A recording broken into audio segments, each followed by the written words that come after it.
News channel, सच है तो बोलेगा। कामाख्या स्थित बाबा बटुक भैरव मंदिर में बाबा का 16 नवंबर को जन्मोत्सव कार्यक्रम का आयोजन किया जाएगा, जिसको लेकर मंदिर के महंत जितेंद्र मोहन पुरी ने पत्रकारों से जानकारी साझा की। बता दें कि आगामी 16 नवंबर को कामाख्या स्थित बाबा बटुक भैरव मंदिर में जन्मोत्सव कार्यक्रम का आयोजन किया जाएगा।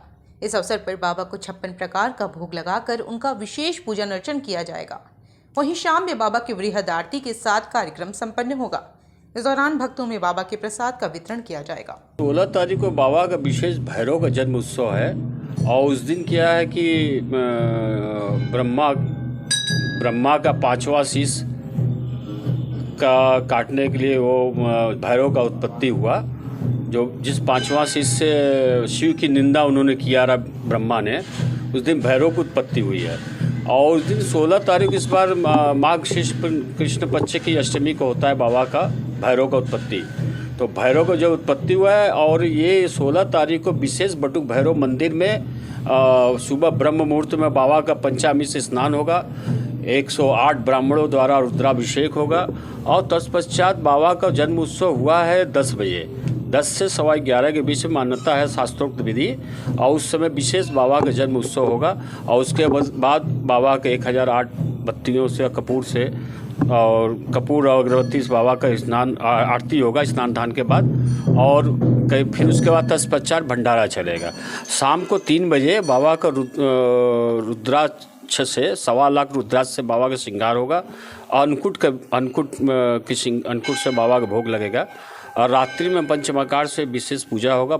ठीक 12 बजे बाबा का जन्म उत्सव का विशेष केक कटेगा, जो 111 किलो का केक है बाबा का। अब खप्पड़ उप्पड़ का भोग लगेगा।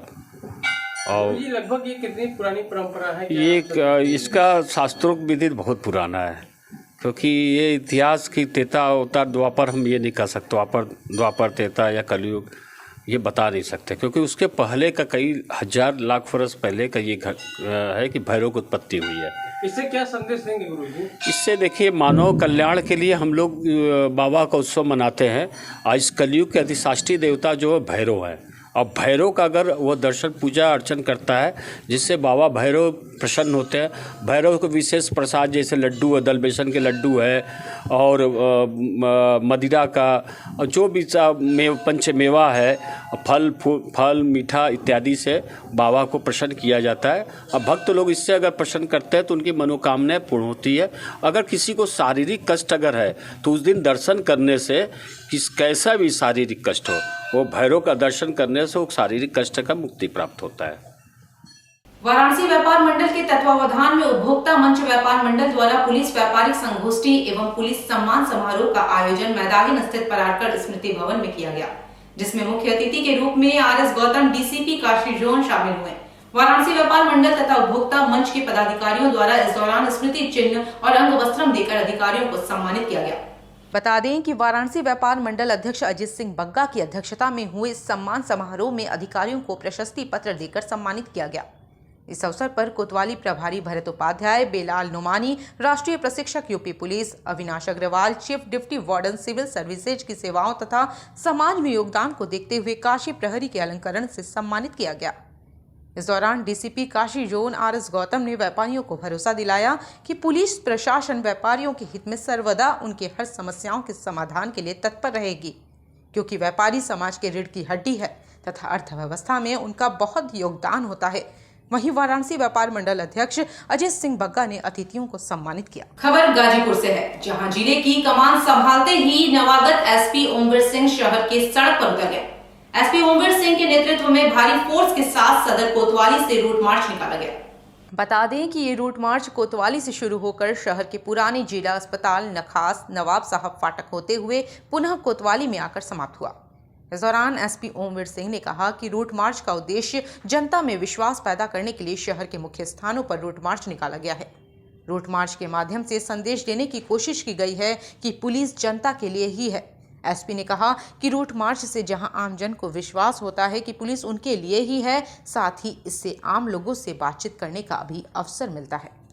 लगभग हर जनपद में प्रतिदिन रूट मार्च हो रहा है और इसका पर्पज़ केवल यह है कि लोगों में विश्वास हो कि पुलिस जनता के लिए है और जो अपराधी किस्म के लोग हैं उनमें भी ये भय बना रहे कि पुलिस अपना काम मुस्तैदी से कर रही है। इस बहाने लोगों से सड़क पर चलते हुए बात हो जाती है। कई बार कुछ लोग बड़ी महत्वपूर्ण जानकारी भी दे देते हैं और एक तरह से लोगों में कानून के राज्य के प्रति विश्वास पैदा करना और उनकी जानकारियों की उनकी परेशानियों की जानकारी करना और विशेष रूप से इसके लिए भी सचेत किया जाता है जो शिकायतें महिला उत्पीड़न की सामान्य रूप से सुनने में आती हैं कार्यस्थल पे या बाजार वगैरह में, उसमें भी लोगों से पूछा जा रहा है कि भाई किसी माता बहनों को कोई दिक्कत तो नहीं है, तो वो भी जानकारी मिल जाती है।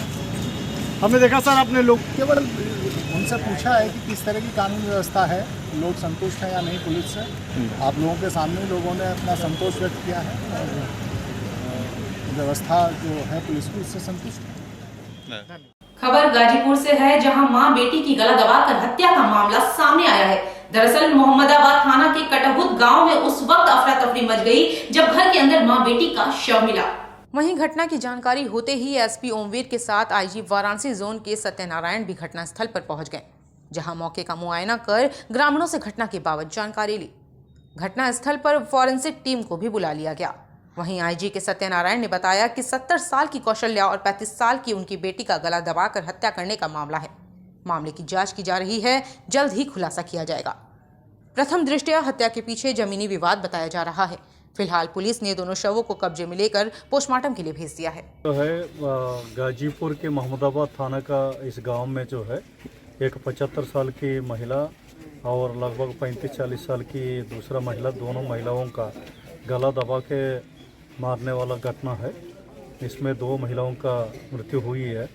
इसमें घटनास्थल पर मैं पहुंच गया हूं और कप्तान साहब और एडिशनल एसपी साहब पहुंचे हैं और अभी तक जो प्रकरण का प्राथमिक संज्ञान लेते हुए हम लोग पूरा प्रकरण का जांच पड़ताल किया जा रहा है और फॉरेंसिक टीम भी यहाँ मौके पर आई है, फील्ड यूनिट, और वो पूरा एविडेंस कलेक्शन करके गई है। ठीक सर, किस तरफ ये समझ में आ रहा है, क्या है घटना अभी कारण तक क्या? कुछ जो गांव वालों से सब लोगों से बात किया था तो एक ज़मीनी बेचने को लेके कुछ विवाद चल रहा है, क्योंकि पिछले 20 दिनों से ये गांव में 2 बार पंचायत भी हुई और लोगों का आपस में इन लोगों के बीच में बातचीत भी हुई। तो अभी देखें, फिर विवेचना के आधार पर जल्दी ही कार्रवाई करेंगे। ठीक। काशी विद्यापीठ के मदन मोहन मालवीय हिंदी पत्रकारिता संस्थान में अखिल भारतीय विद्वत परिषद की ओर से मठा मन्याय महानुशासनम ग्रंथ पर धर्माचार्यों व विद्वानों ने विस्तार से चर्चा की। इस दौरान वक्ताओं ने कहा कि वर्तमान में जिन पीठों पर एक से अधिक शंकराचार्य हैं, वहां एक को व्यवस्थित करना चाहिए।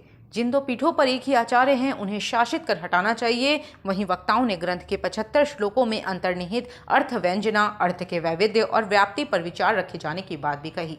उन्होंने कहा कि वेदांत दर्शन के सिद्धांतों को पालन करते हुए लोकेशना से ऊपर पवित्र और जितेंद्रिय होना चाहिए।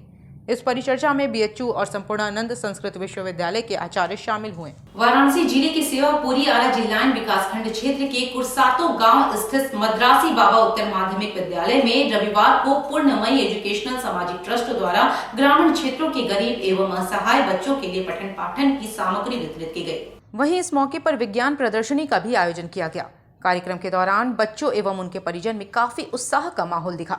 इस अवसर पर 100 से अधिक बच्चे एवं उनके परिवार के सदस्य मौजूद रहे। यह संस्था ग्रामीण एवं शहरी क्षेत्रों के अंचलों में पल रहे गरीब असहाय बच्चों के लिए निःशुल्क पठन पाठन, प्राथमिक की व्यवस्था एवं पठन पाठन से जुड़े सभी सामग्री उपलब्ध करवा रही है। इसके साथ ही महिला सशक्तिकरण के लिए महिलाओं को जागरूक करने का भी काम कर रही है। मैं आपको ये बताते हुए बहुत गर्व महसूस कर रही हूँ कि हमने ये जो संस्था शुरू की है, ये शिक्षा की संस्था है। यहाँ पे जितने भी अंडर प्रिविलेज्ड बच्चे हैं, जिन्हें ज़रूरत है, गरीब तो नहीं कहना ठीक होगा, लेकिन जिन बच्चों को शिक्षा की ज़रूरत है, जो उपलब्ध नहीं करा पाते हैं उनके माँ बाप, वो मैं पूर्णमयी की टीम, मेरी टीम इसको उपलब्ध करा रही है।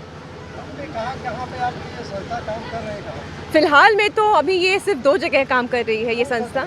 ये जनसा में, जहाँ आप अभी खड़े हैं, ये जनसा है, और कुरसातो गांव है ये, और एक है डाफी में। यहाँ पे बताइए, यहाँ पे बच्चों के लिए आप कैसे पढ़ाती है, निःशुल्क का कैसे पढ़ाती? ये हमारा पूरे तरीके से निःशुल्क शिक्षा है, हम बच्चों को दे रहे हैं। इसमें मेरी पूरी टीम का सहयोग है, तो ये पूरी शिक्षा निःशुल्क है। अच्छा मैडम ये बताइए, आपकी संस्था करते हैं बच्चों के यहाँ पेड़ के नीचे पूरे समाज के लिए पढ़ाया जाए, क्या अस्थायी रूप से के लिए बना कुछ है? जी देखिए, ये कहना चाहूँगी कि हाँ ये अस्थाई है, लेकिन जल्द ही हम यहाँ पे भी अपना एक बच्चों के लिए स्कूल खोलेंगे, उनको एक शेड प्रोवाइड करेंगे। देखिए शेड में तो सभी पढ़ते हैं, हम बच्चों को खुले आसमान के नीचे पढ़ा रहे हैं, लेकिन जल्द ही इन बच्चों के लिए एक छत भी देना है हमें।